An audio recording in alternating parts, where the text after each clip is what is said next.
We have a great product that that Waqar is going to talk to you about today. I think you guys have obviously been hearing a lot about us in the news recently. I think the biggest thing I will tell you is we are still moving forward. We are still fighting. We are still putting this great product over here to market probably next fall. That's kind of our plan. We have another product, the 81, coming after that. It'll be a smaller, less expensive model than you'll see here today. But we do have product plans moving forward, and we are moving, and we are not stopping. You probably read we have a new CEO, Karsten Bretfield, who started about 6 weeks ago. Karsten brings a lot of experience to this company. He is one of the chief engineers, product specialists on the BMW i8. He spent numerous years at BMW, I think 15 years at BMW. He was also the founder and CEO at Byton as well. So he brings a breadth of engineering experience, operational experience to the company, and we're really looking forward to working with him more in the future. He's got a lot of great ideas, and he really brings a lot to the table for this company. But we obviously have had some struggles, but we are moving forward, and I think once you hear a little bit more about the product and the engineering that went behind it from Waqar, I think you'll agree. So other than that, I think I will introduce Waqar Hashim. He's our basically head of engineering for the FF91 program. He'll tell you a little bit more about his background, and then he'll get into the vehicle as well. So, Waqar. All right. Thank you, John. Thank you. Good evening, everyone. My name is Waqar Hashim, and I would like to talk to you about FF91. But before that, I'd like to thank Dean Case and Mike Moyers for inviting us here, and the Automobile Museum for hosting us.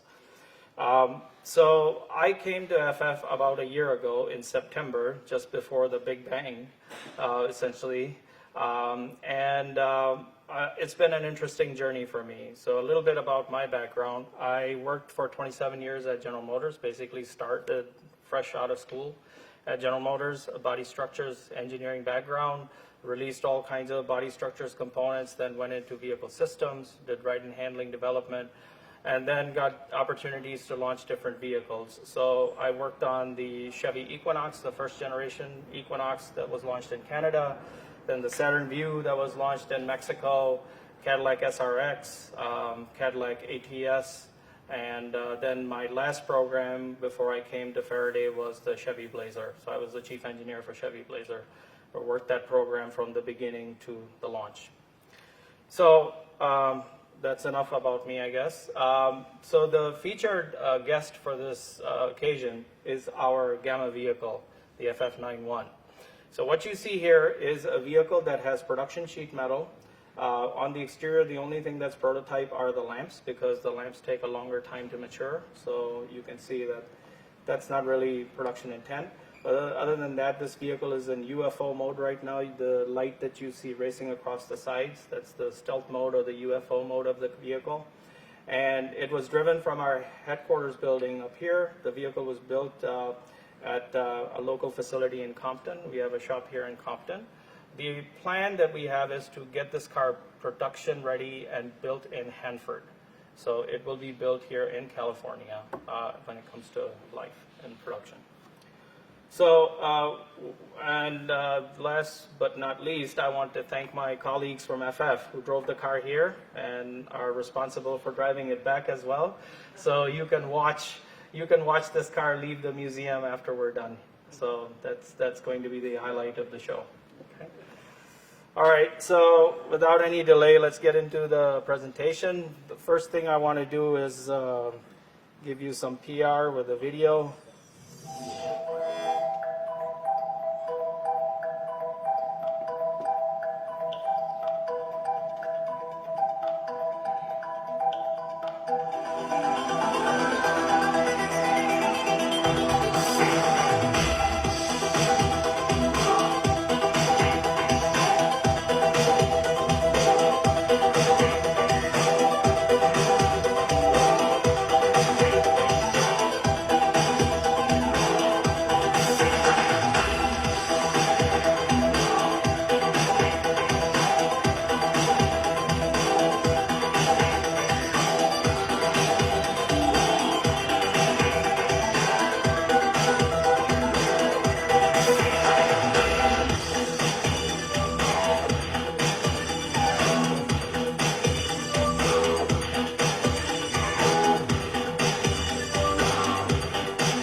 one of the things I wanted to mention is that none of these video things were staged. These were all real testing, real work that people are doing on these cars. So we have a fleet of 3 other cars, and primarily we're using them for software development. And let me just go to the next slide. First of all, what I'd like to do is start with the industry outlook. The reason why I want to start there is because FF was founded on the basis of a vision. The vision was where the industry was evolving and migrating towards. And once you look at that perspective, whether you agree with it or not, you will get a basic idea of what is the thinking behind this vehicle. Because at first sight, this vehicle looks sort of different from everything else. The proportions are different. The gadgetry is different. Everything about this vehicle is sort of non-traditional. So let me start with what is the market opportunity. Obviously, electric vehicles, as you know, are gaining in popularity. The drive towards electrification is intensifying as time goes on. So that's one of the things. The other thing is that there is consolidation and concentration going on within the industry. You have seen with past announcements from some OEMs that they're dropping sedans, for example. So what they're doing is they're consolidating their portfolio into more profitable products, which means that they're narrowing the scope or the field of what they're offering. So with that, there is also a core value shift that's going on. One of the observations I can tell you from my experience at GM was that you can see things coming in new to the industry. Some players do it really well, and then some catch up really fast to learn that skill or that art, whatever it is. And then eventually everybody's on a level playing field. But then the goal line moves to a new dimension, and then everybody follows that goal line. Whether it's JD Power performance or IIHS safety standards or autonomous driving capability, etc. A lot of these things will continue to migrate towards the next target and then the next target. At FF, what we are trying to do is work with the philosophy of our founder, whose basic idea was quite simple.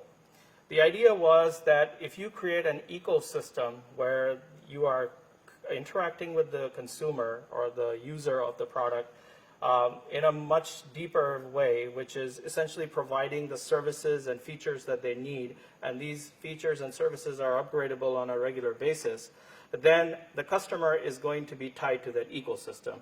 It's kind of like what you see on the Apple devices. Like the Apple phone comes loaded with hundreds of apps, right? But not many people actually use more than 20, right? So it's that sort of a model, not exactly that model, but that sort of a model that drove him to create a high-feature, high-contented vehicle. The purpose of this vehicle was that it was a flagship product that would create the brand and identify the uniqueness of the brand. And so that was the focus of the company when it started. Along with that, you've seen the accelerators that are improving the adoption of EVs. Obviously, the pollution reduction is one of the factors, but then there are government mandates about reducing congestion and pollution within cities. Battery costs are coming down because there are many battery manufacturers, and if you look at where the industry is right now, globally there are over 600 startups that are just working on batteries.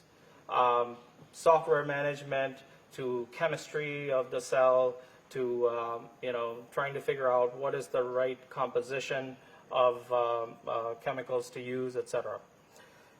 And then the charging infrastructure is growing steadily. Every day you hear about partnerships that are being formed between OEMs and other charging infrastructure providers that are going to spread the network of chargers across the country, locally here as well as other places globally. And obviously there are some companies who have taken a huge lead in terms of autonomous driving, capitalizing on the simplicity of the EV architecture. trying to get to a level 3 plus autonomous level as quickly as possible. And then you may have also heard that there is some effort now to be able to live stream entertainment into vehicles. Tesla is in the forefront, but FF originally had the idea many years ago. And then, there's a substantial share being taken away by shared mobility. So there's a lot of upheaval in the market, and a lot of it is driving us more towards the electric cars. If you can look at these projections, these are just projections to 2030. You can see that the population of EVs is growing. And if you focus on the chart on the right, as the population of battery electric vehicles increases, you can see the parallel hybrid vehicles, or PHEVs, kind of dying out, because the cost to manufacture them and to maintain them are significantly higher.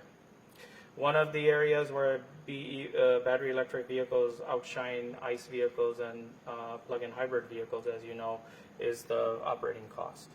So that's a huge advantage. So with that, I want to go into some details about the company. I want to focus your attention on the vision. The vision of FF was very simple: to create a shared intelligent mobility ecosystem that empowers everyone to move, connect, and breathe and live freely. Which means essentially that you provide a space for each occupant of the vehicle to be able to consume infotainment, work, or do whatever they need to do seamlessly while commuting from their place of residence to their place of work, or back to their residence. So what it does is that it provides an environment where you can communicate freely with the outside world while you're driving. But a lot of it obviously has to do with the maturity of technologies. As ADAS features and autonomous driving becomes more mature, these features will continue to become more important for the individuals that are in a vehicle. This is a portfolio of patents that have been granted, and there are some patents that are pending. A lot of these patents are in the area of powertrain and technology. So you can see in the block diagram on the right, there's a multitude of patents in different areas of focus. So obviously, to have a large scale vision of something like this and to start from scratch is a difficult task. It's very intense in terms of funding requirements, and it's very intense in terms of technology development. So what the company has focused on is a phased approach. The first phase of which is to create the car, the product, the environment, this living space where you could create this or use this as a platform to launch all the features and services, etc. So this is why FF91 is a very important vehicle to us, and I would like to go into more detail in the next slide. So there is a concept that we have been working on for several years, and it's called the third internet living space. And you would say that, well, what is the first internet living space and what's the second internet living space? So the first internet living space is your home, where you have electronics plugged into the wall, and you can get over the air Netflix or whatever else that you watch, or news or whatever. You consume media, acquire knowledge, whatever you're doing. And then the second living space is your work environment, and you're basically doing the same thing.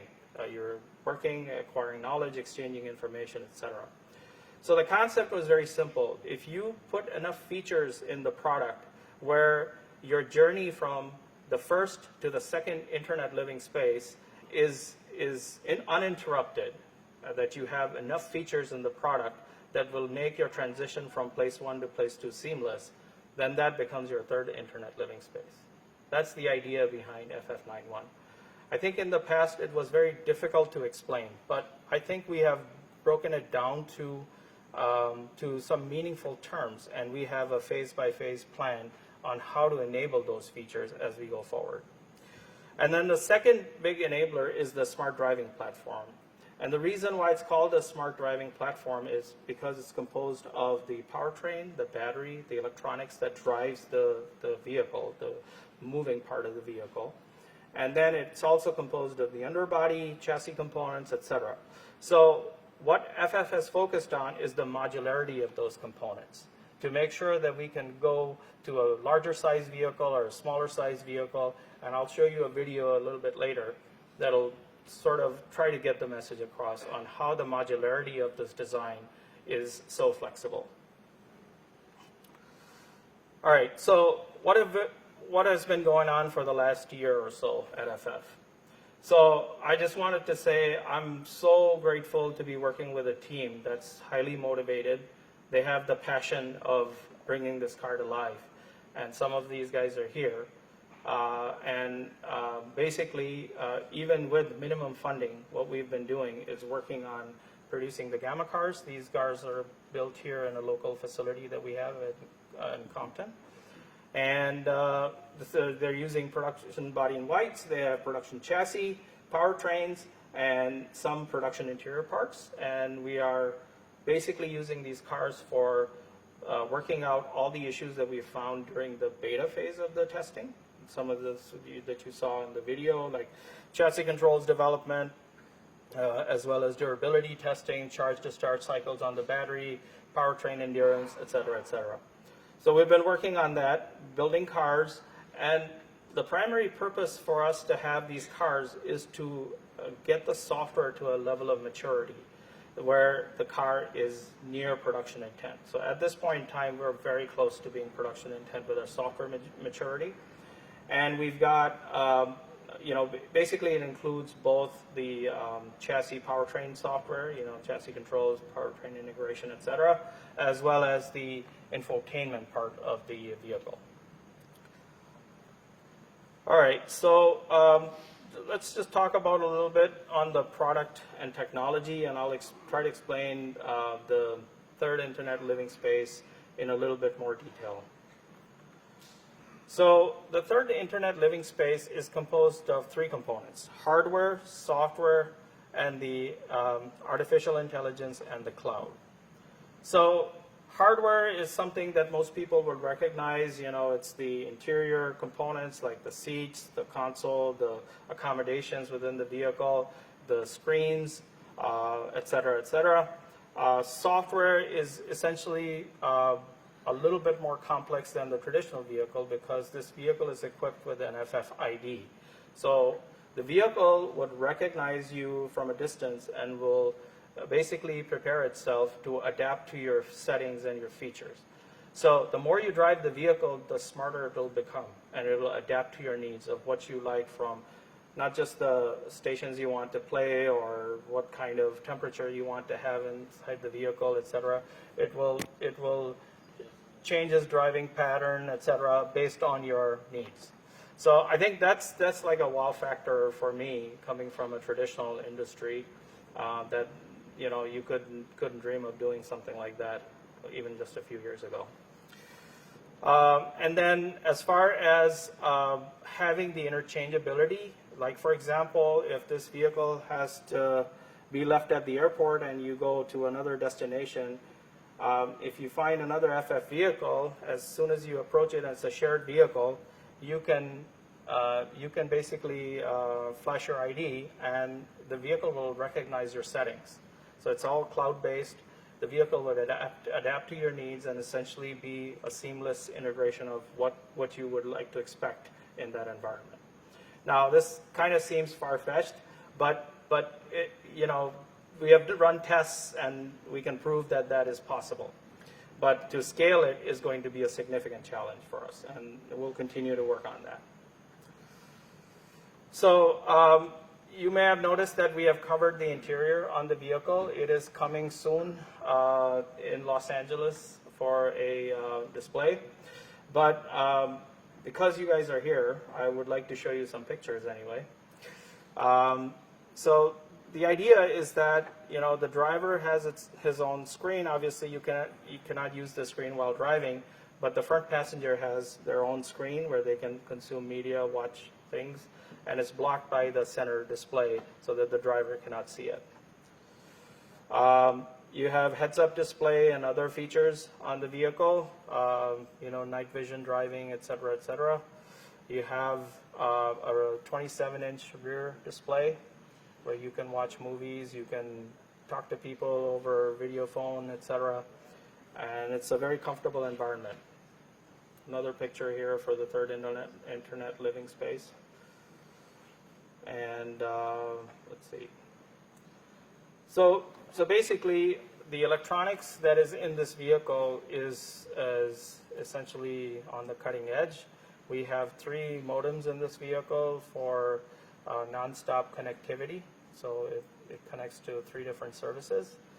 So you can live stream videos and whatever you need in the vehicle to be able to connect to the outside world while you're traveling in it.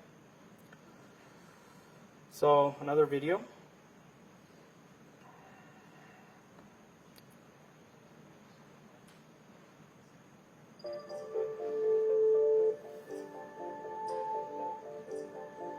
To achieve a diverse range of smart, fully connected electric vehicles, Faraday Future engineers have developed a new, innovative variable platform architecture.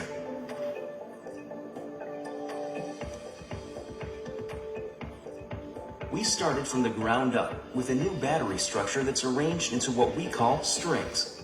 Adding or removing these strings both changes overall battery capacity and allows us to develop new wheelbases. Other than crumple zones, which are optimized in each specific configuration for safety, the front and rear sections remain the same.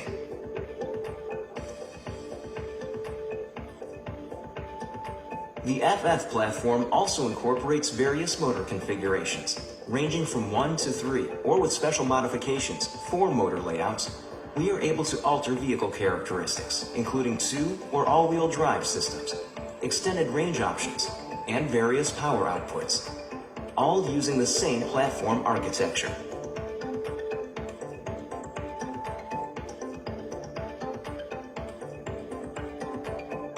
By fitting our vehicles with the latest in internet connectivity, we'll maximize the capabilities and experience of our state-of-the-art user interface.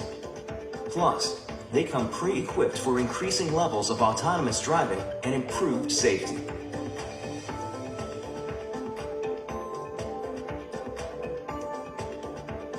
This intelligent, modular approach, built on a flexible battery layout and multiple powertrain configurations, means we have the potential to deliver an extremely diverse range of vehicles to market, faster and more efficiently than previously thought possible.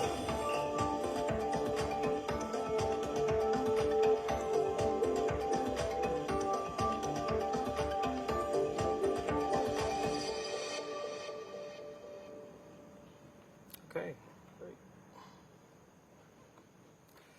So a little bit more detail about the smart driving platform. I think with this video you got a basic idea of what the modularity is that's built into this platform. But the idea is again built on the fact that there would be multiple variants of this vehicle that'll be coming to the market. And so how do we improve our speed from initial idea to actual release? So the concept behind the modularity is essentially that if you design a system that's modular enough, including the battery, powertrains, and the chassis system, then you can scale that very fast. So the thing that you need is the upper structure on the vehicle, and you need the interior, and then you have a complete vehicle in a different configuration. So that's the basic idea about the modularity. And so the smart driving platform, of course, is composed of 3 components: the hardware, which is essentially chassis, powertrain, battery, electronics, and the ADAS hardware, as well as the underbody. And then we have the software that drives those systems, and then its connectivity to the cloud. Some of the reasons why the connectivity to the cloud is of great importance to the company is that a lot of the standard hardware will come in with the vehicle. And the plan from FF is to turn on those features in the future as we get more maturity in our development.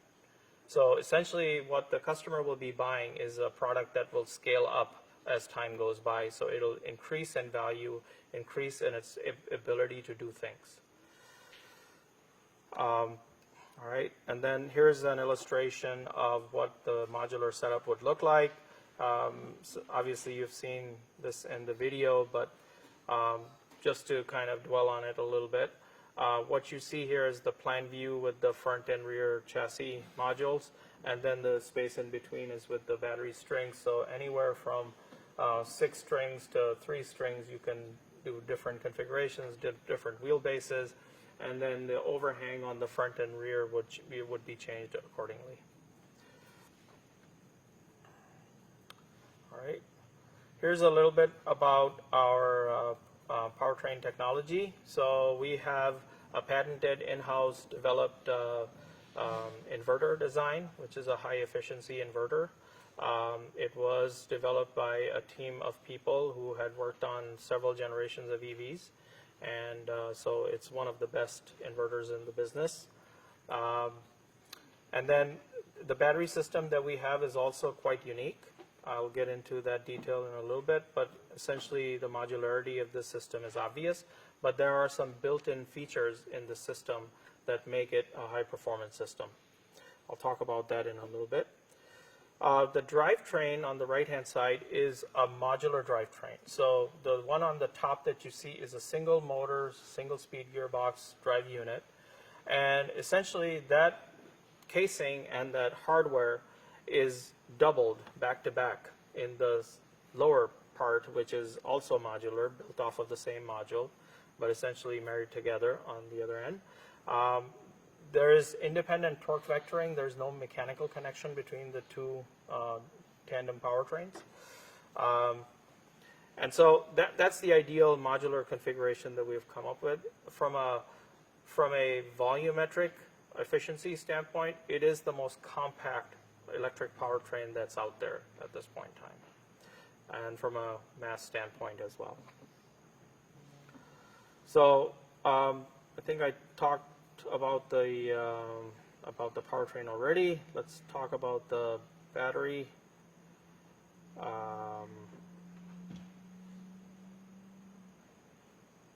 I think we covered that. Okay, so the battery is quite interesting because it took a long time for FF to come up with a design that is capable of fast charging and not something that would become thermally stable during fast charging, unstable during fast charging. And the purpose of this is that if you put too much of a charge into a bank of cells at one time, the reaction that occurs requires you to pull heat away from the cell. And so the modules that you see, the orange modules that you see, are completely soaked in a dielectric fluid, which takes away heat from the cells as they're going through fast charging. And it provides a thermally stable environment for a long period of time when these cells are exposed to fluctuations in temperature. So like daily fluctuations in temperature, there's enough capacity to absorb heat in the system, and it has a cooling loop as well outside of the battery that allows it to remain thermally stable. So that's the uniqueness of the design. There's a lot of different patents from FF that are based on that. And I think most EV manufacturers and battery manufacturers are realizing that you have to have a very efficient cooling system to be able to have a very efficient battery design. So obviously, as technology evolves and you get a different combination of elements which do not reject enough heat, then maybe there's room for change. But for the moment, cylindrical 4.2 volt cell technology requires us to have the ability to move heat away from the cells during fast charge. So this is why this design is so significant and important. And then we also have a unique body structure design. Most structure design has crumple zones on the front and the back, so we have that. But in addition to that, in order to make the vehicle much safer than any other vehicle, we haven't run the battery all the way to the edge of the rocker. the battery is enclosed about 6 to 8 inches into the structure. So along with the structure, we have some sort of pontoon type structure for mechanical load and crush absorption. So these are energy management crush zones that have been built around the battery, so the battery is protected during crash, especially side crashes. So some unique points about the structure of the vehicle. We have run actual vehicles as well as simulations on this vehicle, and we will continue to test vehicles as we build more vehicles to make sure that we can meet the highest level of safety standards. And then for advanced autonomous driving, we have several different camera and sensor-based systems. We are working to have the ability to access the ecosystem that's already been developed for autonomous driving. In other words, we're not trying to invent the wheel, because there are already players in this business who have been in this game for a long time. So we want to partner up with them and to create a standardized system that's also scalable as we go forward in terms of adding features, adding to the value of the product. And then last but not least, in terms of charging, we support overnight charging, the 220-volt charging, fast DC fast charging, and all the other standard features that you can apply to charge the vehicle. It's interesting, the charge port on the vehicle is buried in the back, so it's all hidden, tucked away from view. And then that's all I have at this point in time. Thank you very much.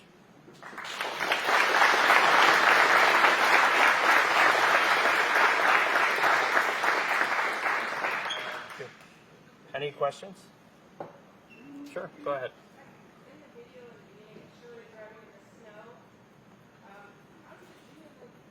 So the question was, do you have any system to heat up the battery while you are in a cold environment? Yes, we have that, but I cannot disclose the technical details.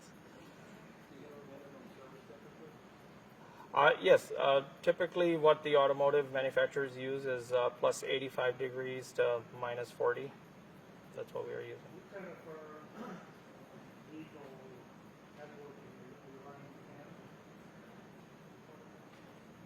Yes, we are. Yeah. Oh, are you running any CAN protocol? Yes, we are. Yeah. MSRP is something that we will disclose around March or April timeframe. At this point in time, we're working out the technical details of the product. Yes? With the consideration of the different number of strings, as you call them, that you can put in, how does that vary the total range? I presume the 470-something refers to a 6-string configuration. You have smaller ones for people Sure. who need to go so far or whatever. So the question is, what are the range implications of the number of strings on the vehicle?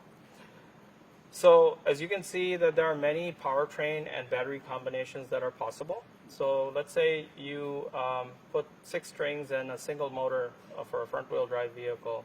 That would be close to 450, 500-mile range. But if you put a 3-motor, 5-string configuration, it would be on the low end, less than 300 miles. So it depends on the configuration of the vehicle. So we're dependent partially on how much performance you like to You get. want to.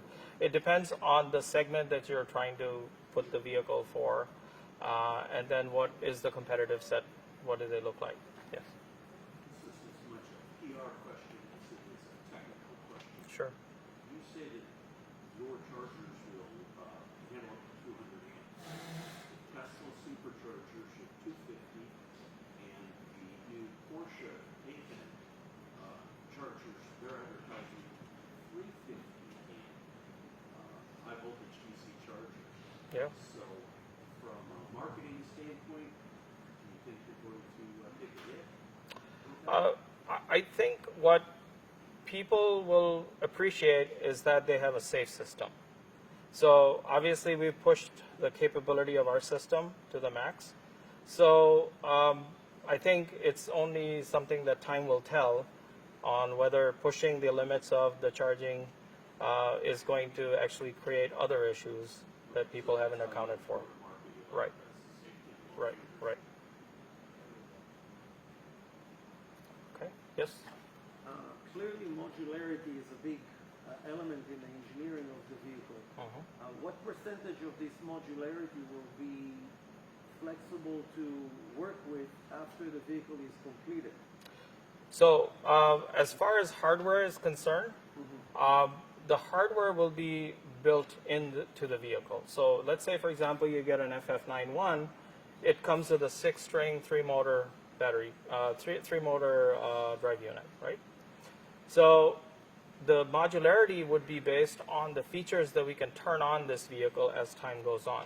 Because the electronics is already there, the electronic hardware is already there to, for example, better battery monitoring systems. You know, as new systems come online, we have the sensors and the capability within the battery pack to be able to turn on those features as we go forward.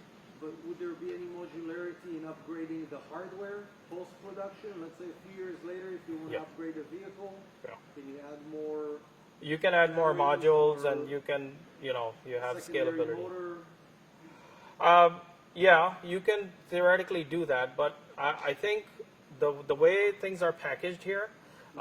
So let's say, for example, you have an FF91 with a, you know, 1,050 horsepower with 3 motors, right? And you want to add 350 more horsepower. So what we could do is drop the front cradle, remove the single motor drive unit, and put a 2-motor unit in there. So that would be possible? That would be possible, yeah. That's what I meant. Yeah. Comparing it to old school computers where you could change the hard drive. Yes, exactly. Not just the software. Yes. So the packaging room already exists. Yeah. Okay. Yes? Yes, go ahead.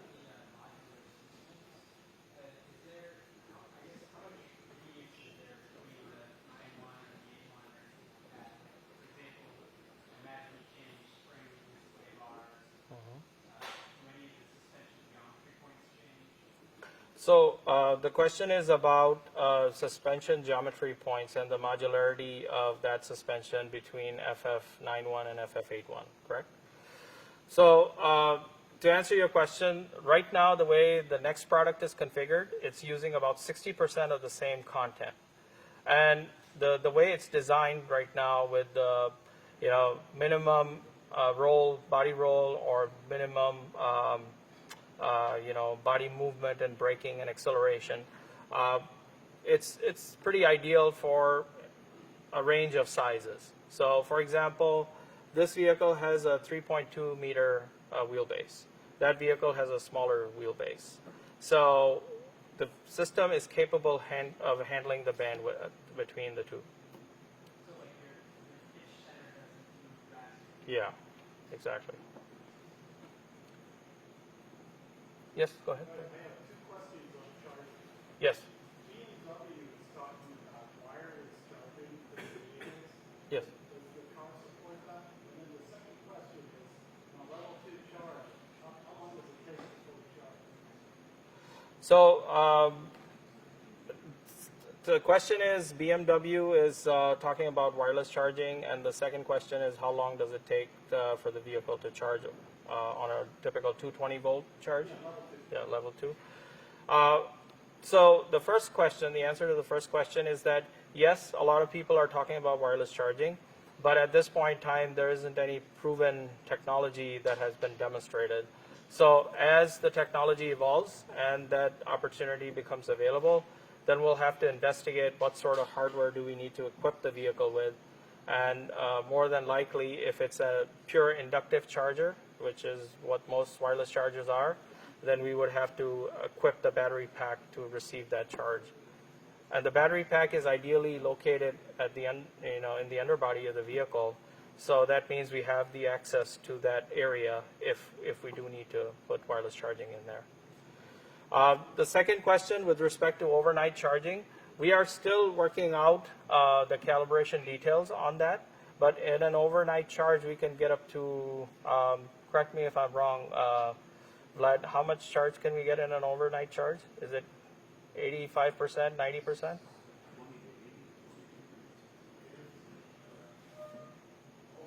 we have an 8-hour charge.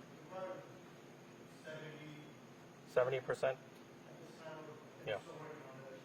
Exactly that charge rate. Yeah. But it's in development at this point in time, so ultimately we'll have a better performance as we go forward. All right, any other questions? Yes, go ahead, please. So I have a question about technical training. As a technician myself, say for instance power down, it takes 2 people to do it. For say voltage reduction, to do a lid off on the battery, it takes in my brand it takes 3 people. Is that still going to be the same with this lid off on this battery with the different strings, or is it going to be made a little bit simpler so there's one technician being able to do the repair solo? So your question is about the serviceability of the battery. Yes. So the way the battery is designed with a very modular approach as well.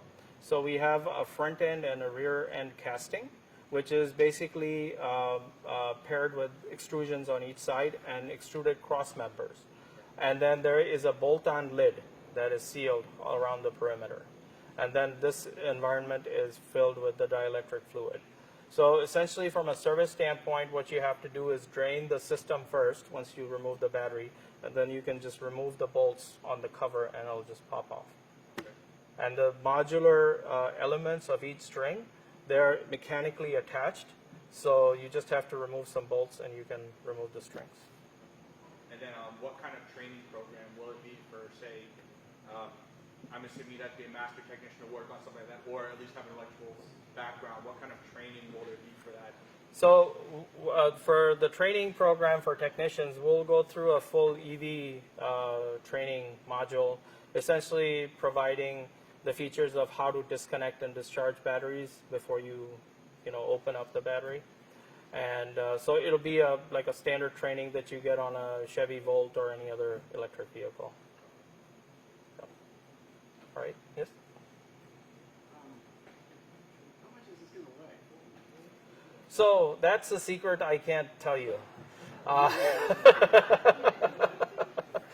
No, it's going to be in the neighborhood of 2,500 kilograms, in that range. Yeah. Yes, go ahead. Speaking about safety, Mm-hmm. and you said that the greater safety of your vehicle comes from, in one way, at least from disposal of heat more efficiently.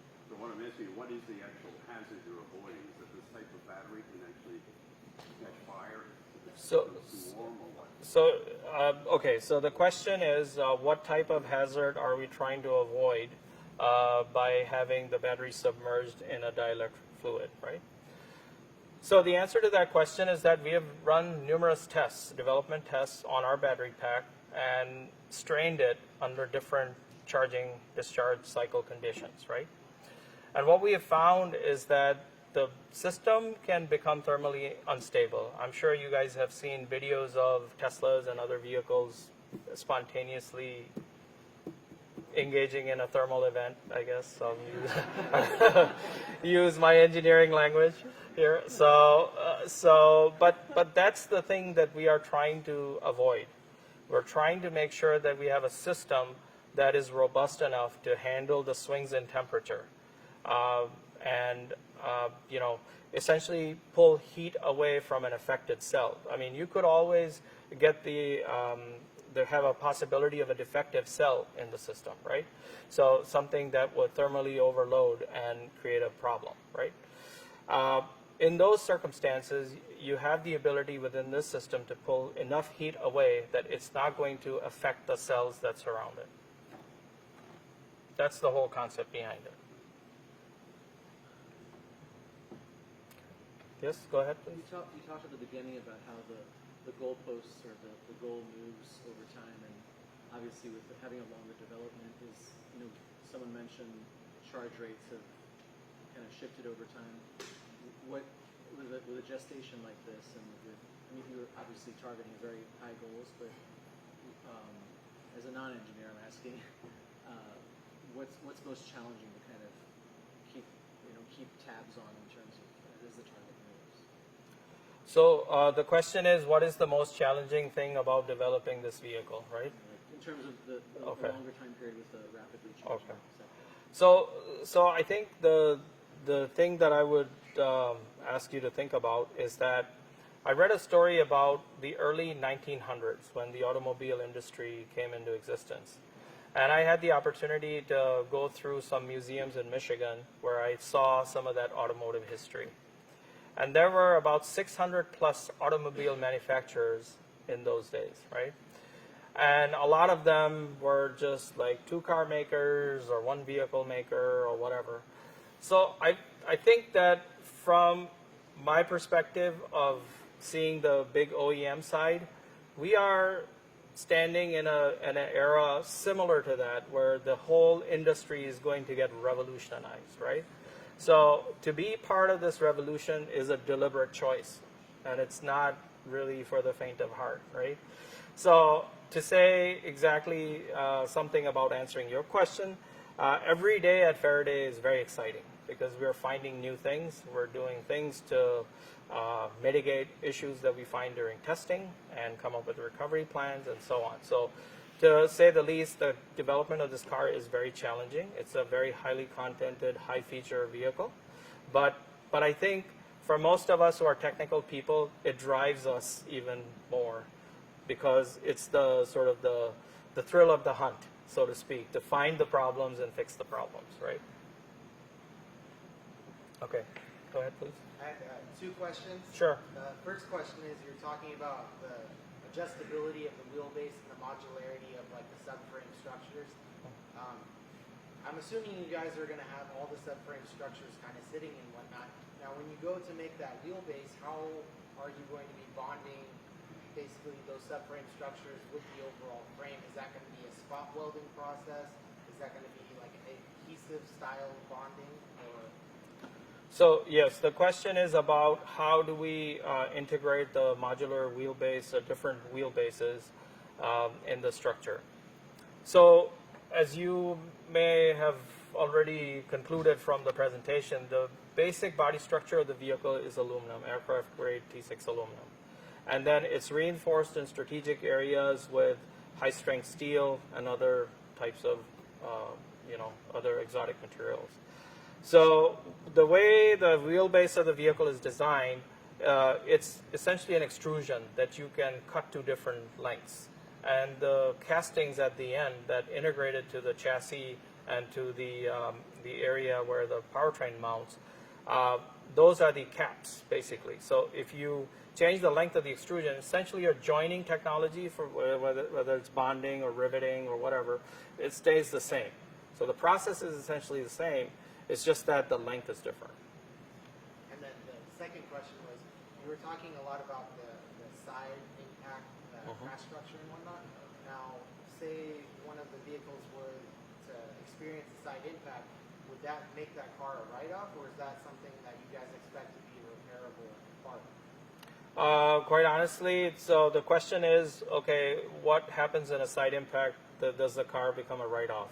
I think we'll just follow whatever the standard practice is in the industry. All we're trying to do with the design of the vehicle is to make sure that there is enough crush space in side impact as well, so that none of the battery pack is compromised. So for standard tests that we run, like for example, a side impact barrier or moving barrier, and we run the pole impact, etc., we are able to protect the battery pack from all the energy of the barrier. All right, any other question? Yeah, go ahead. Do you have any plans for your lead-stage performance car down the line to possibly compete with Tesla's E-Series? So the question is, do you have any plans for a performance car? I think most SAE members and all engineers in general love to have performance cars. So the answer is yes, but I don't know the time frame at the moment.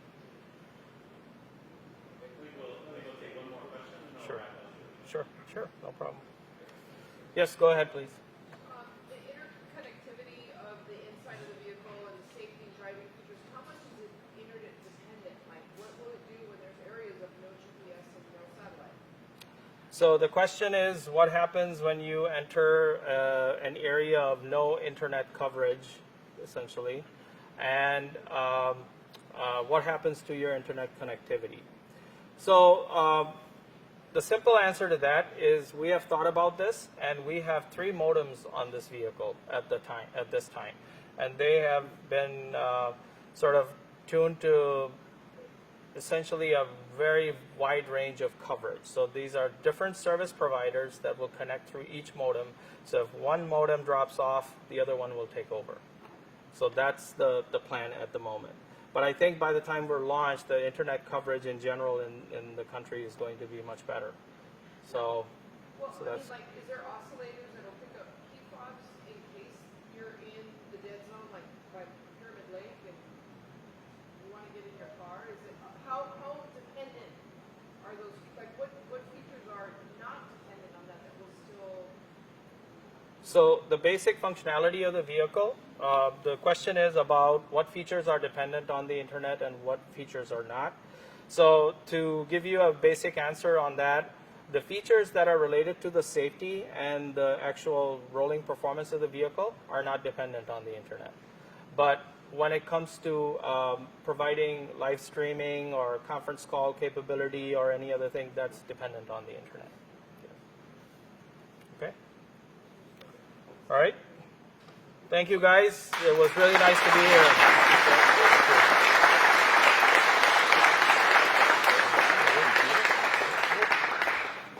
All right, thank you.